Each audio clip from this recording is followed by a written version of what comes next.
Ada satu aturan tidak tertulis yang selalu diwariskan oleh orang-orang tua di pedalaman Papua kepada siapapun yang datang dari luar daerahnya. Sebuah aturan yang sederhana, nyaris terdengar seperti gurauan anak kecil, tapi bagi mereka yang sudah tinggal di sana cukup lama, ini adalah hukum keselamatan yang sangat mutlak. Jika kau mendengar namamu dipanggil saat malam sudah sangat larut, tutup telingamu rapat-rapat, baca doa, dan jangan pernah sekali-kali menoleh ke arah pintu. Malam bagi kita yang hidup di kota besar dengan gemerlap lampu jalanan dan bisingnya kendaraan hanyalah sebuah pergantian jam untuk beristirahat. Tapi di pedalaman, di tempat di mana listrik adalah barang yang mewah, malam adalah entitas yang hidup. Ia bisa menelan cahaya, ia bisa menelan suara, dan bagi Aris, seorang guru matematika yang awalnya hanya percaya pada logika, angka, dan kenyataan yang bisa dibuktikan, malam di desa tempatnya bertugas adalah sebuah jebakan yang perlahan-lahan menutup dirinya. Aris bukan orang yang penakut, dia seorang pengabdi yang punya idealisme yang cukup tinggi, seorang pria rasional yang memilih tempat tugas di sebuah distrik yang bahkan tidak terdeteksi oleh sinyal GPS atau peta digital. Sebuah tempat di mana hutan masih begitu rapat hingga matahari harus berjuang keras hanya untuk menyentuh tanah. Namun, di tempat itulah logika yang ia bangun selama puluhan tahun perlahan-lahan runtuh tanpa sisa. Cerita yang akan saya sampaikan ini saya rangkum dari pengalaman langsung dari Aris, sebuah kisah yang bukan tentang monster dalam film, tapi tentang sesuatu yang terasa sangat nyata, sangat dekat, dan sangat lapar. Malam ini di Penghuni Malam kita akan masuk ke dalam teror yang mengintai di balik dinding papan. Pada awalnya desa itu terlihat begitu indah, tenang, dan sangat bersahaja. Aris ditempatkan di sebuah rumah kayu panggung sederhana yang berada di pinggiran desa, berbatasan langsung dengan dinding hutan yang cukup lebat. Tetangga tepat di depan rumahnya adalah Pak Damar, seorang tokoh masyarakat yang sangat dihormati dan dikenal sangat dermawan oleh warga kampung. Pak Dharma adalah pria yang sangat ramah, namun ada satu pola janggal yang Aris sadari sejak minggu pertama dia tinggal di sana. Setiap kali matahari mulai menyentuh ufuk barat dan semburat merah maghrib mulai muncul, Pak Damar akan berubah menjadi sangat terburu-buru. Beliau akan menutup seluruh ventilasi, jendela, dan pintu rumahnya dengan kain hitam yang sangat tebal. Tidak pernah terlambat sedetik pun, seolah-olah ada sesuatu yang sedang ia hindari, atau mungkin ada sesuatu yang sedang ia sembunyikan di dalam sana saat gelap tiba. Memasuki bulan kedua, kejanggalan kecil itu berubah menjadi sesuatu yang mulai mengganggu pikiran Aris. Beberapa kali saat pagi hari, ketika ia hendak berangkat mengajar, Aris menemukan bangkai hewan di depan pintu rumahnya. Kadang seekor ayam, kadang seekor anjing kampung, tapi kondisinya sangat tidak wajar. Bangkai itu utuh dari luar, tidak ada bekas tarikan taring atau cakaran predator. Tapi ketika diangkat, tubuh hewan itu sangat ringan dan lembek. Bagian dalam tubuhnya kosong, seolah-olah seluruh organ, daging, dan darahnya telah disedot keluar lewat pori-pori kulit tanpa meninggalkan setitik pun darah di tanah.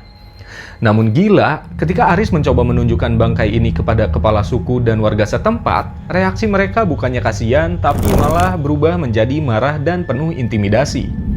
Mereka menuduh Aris sebagai pendatang yang telah melanggar pantangan kampung. Mereka bilang, kedatangan Aris yang membawa barang-barang modern dan selalu penasaran pada hal gaib di kampung mereka jadi kotor dan memancing amarah para leluhur. Aris dikutuk oleh pandangan mata warga. Sebelumnya dia adalah guru yang disayangi. Kini di siang hari pun anak-anak dilarang mendekati Aris. Dia benar-benar dikucilkan dan dibuat merasa seperti seorang kriminal di tanah rantau. Di desa ini, horor bukan hanya tentang sosok yang tiba-tiba muncul di depan muka. Horor di sini adalah sebuah ketakutan yang membeku, di mana manusia dan makhluk halus seperti bekerja sama untuk mengusir kewarasan kalian. Malam itu, di minggu ketiga, segala logika matematika yang Aris agung-agungkan akhirnya mati. Tepat pukul 2 pagi, di tengah keheningan hutan yang sangat mencekam, Aris terbangun karena sebuah suara. Bukan suara hembusan angin, bukan pula suara hewan nokturnal. Itu adalah suara gesekan, sesuatu yang diseret di atas tanah, tepat di bawah lantai papan rumah panggungnya. Suaranya lambat, berat, dan terdengar sangat disengaja. Aris terdiam di balik selimutnya, tubuhnya kaku dan jantungnya sangat berdegup begitu kencang, hingga bisa didengar di gendang telinganya sendiri. Dia mencoba menepis rasa takutnya itu, mungkin itu biawak besar atau babi hutan. Begitu pikirnya, tapi tebakannya salah. Suara seretan itu perlahan berjalan naik ke tiang rumah, hingga akhirnya berhenti tepat di depan pintu kayu kamarnya. Sosok di luar sana berdiam diri selama hampir 10 menit dalam kesunyian yang menyesakkan. Dan ketika Aris sudah hampir bisa bernafas lega, suara itu kembali terdengar. Tapi kali ini ia berubah menjadi suara ibunya yang memanggil namanya dengan nada yang lembut. Namun terasa begitu dingin di kulitnya. Dan bisikan itu mengatakan, "Aris, buka pintunya nak, ibu di luar, ibu kedinginan." Yang lebih mengerikan, saat Aris berusaha menahan diri di dalam kamar, dia mendengar suara langkah kaki manusia lain di luar rumahnya. Beberapa warga kampung ternyata sedang berdiri di halaman, membawa obor, tapi mereka hanya diam. Mereka tidak menolong Aris, mereka justru seperti sedang memastikan bahwa Aris tidak akan lari keluar. Mereka sengaja mengunci pintu rumah Aris dari luar menggunakan palang kayu besar. Mereka sengaja menumbalkan Aris kepada sesuatu yang sedang berada di depan pintunya. Keesokan harinya, paranoid Aris mulai memuncak. Dia berhasil keluar setelah mendobrak jendela. Dia memasang sebuah kamera pengintai tersembunyi di pohon seberang jalan untuk melihat siapa yang mengunci dan makhluk apa yang sering datang di malam hari. Saat siang hari di tengah terang matahari, Aris memeriksa hasil rekaman kamera pengintainya. Jantungnya nyaris berhenti, kamera menangkap sebuah siluet di tengah kegelapan malam Jumat itu. Sangat jelas terlihat Pak Damar berjalan keluar dari rumahnya, lalu tubuhnya mulai meliuk secara mustahil, merayap di dinding rumah Aris dengan posisi anatomi yang patah-patah, tangannya memanjang dan matanya memantulkan cahaya putih yang sangat pekat. Dan di bawah pohon, warga desa berdiri menonton sosok Pak Damar tersebut sambil menyembahnya. Aris menyadari satu hal yang sangat pahit. Desa ini ternyata sudah tahu dan mereka semua adalah bagian dari sekte pemuja Suanggi ini.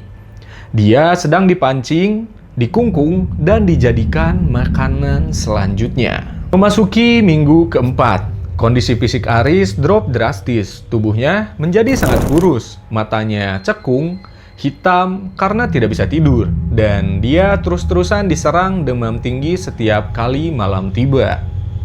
Dia merasa setiap kali dia terlelap sedikit, ada sesuatu yang sedang disedot dan dikeruk dari dalam dirinya, dan meninggalkan rasa lemas yang luar biasa di pagi harinya. Malam itu saat hujan deras disertai petir mengguyur seluruh desa. Aris sudah mencapai batas akhir kewarasannya. Dia tahu dia akan mati jika tetap diam di sana. Dia harus memiliki kunci jalan keluar dari desa ini, yang dimana itu semua hanya dipegang oleh Pak Damar. Dengan tubuh yang gemetar dan langkah yang sempoyongan, Aris berjalan menembus hujan menuju rumah Pak Damar. Dia mengetuk pintu kayu itu dengan kasar dan berkali-kali. Pintu rumah Pak Damar terbuka sedikit secara perlahan. Ruangan di dalam sangat gulita, hanya ada sebuah lampu minyak kecil di atas meja yang apinya menari-nari liar tertiup angin hujan.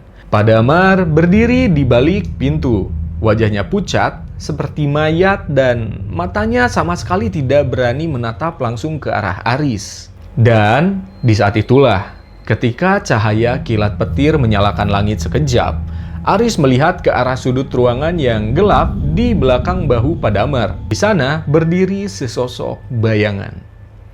Sosok itu berdiri membelakangi mereka dengan kepala yang terkulai patah ke samping dan postur tubuh yang sangat tinggi hingga menyentuh atap. Dan ketika sosok itu perlahan-lahan menoleh ke arah pintu, Aris merasakan seluruh darahnya berhenti mengalir. Sosok itu memiliki wajah yang sangat ia kenal. Itu adalah wajah Aris sendiri. Wajah Aris sendiri yang sedang tersenyum lebar hingga merobek sudut bibirnya dengan kedua mata yang penuh hitam pekat. Tanpa ada bola mata sama sekali, sosok itu menatap Aris dengan tatapan lapar yang sangat predatoris. Aris tidak menunggu lagi. Dia berbalik dan lari sekuat tenaga. Dia berlari menembus hujan, menerjang semak belukar, dan masuk jauh ke dalam hutan lebat tanpa peduli lagi pada arah jalan pulang. Di belakangnya, di antara suara gemuruh hujan dan petir, dia mendengar ribuan suara yang menyeret tubuh di atas tanah basah. Bukan hanya makhluk itu, tapi warga desa juga mengejarnya sambil membawa parang. Berteriak di tengah hujan gelap, memanggil namanya bersamaan dengan satu kata yang sama. Lapar, Aris, lapar, Aris. Warga desa lain menemukan Aris keesokan harinya di pinggir sungai besar dalam keadaan terlentang dan kaku, berjarak puluhan kilometer dari desa tersebut. Kulitnya pucat seperti es, matanya terbelalak menatap langit, dia tidak bisa mengucapkan sepatah kata pun selama 3 hari berturut-turut. Setelah kejadian itu, pihak sekolah dan keluarga segera mengurus mutasi Aris keluar dari wilayah Papua. Dia selamat secara fisik, tapi jiwanya tidak lagi pernah benar-benar kembali utuh. Desa itu kini sudah dikosongkan dan dianggap hilang dari sejarah setempat. Sekarang, bertahun-tahun telah berlalu. Aris tinggal di sebuah apartemen di kota besar yang sangat bising dan penuh dengan cahaya. Tapi, dia tidak pernah bisa lagi tidur dalam keadaan lampu mati. Dia pernah bilang bahwa Swangi bukanlah sejenis hantu atau siluman yang bisa diusir dengan mantra, doa, atau dengan logika sains. Swangi adalah sebuah ilmu hitam yang menular lewat ketakutan. Sebuah kegelapan yang terus mengikuti jika kau pernah sekali saja melihat wujud dirinya. Jadi untuk kalian semua yang mungkin sedang berada di tempat asing malam ini, jika di tengah kesepian kamar, kalian tiba-tiba mendengar suara langkah yang diseret di luar pintu, atau suara orang terdekat yang memanggil namamu saat semua orang sudah tidur, ingatlah kisah Aris ini. Tutup telinga kalian rapat-rapat, dan jangan pernah sekali-kali menoleh ke arah pintu. Karena kita tidak pernah tahu siapa sebenarnya yang sedang berdiri dan menunggu di balik kegelapan sana. Oke, terima kasih buat kalian semua yang sudah menonton. Saya Dika, ini adalah Penghuni Malam, dan sampai jumpa di kisah berikutnya.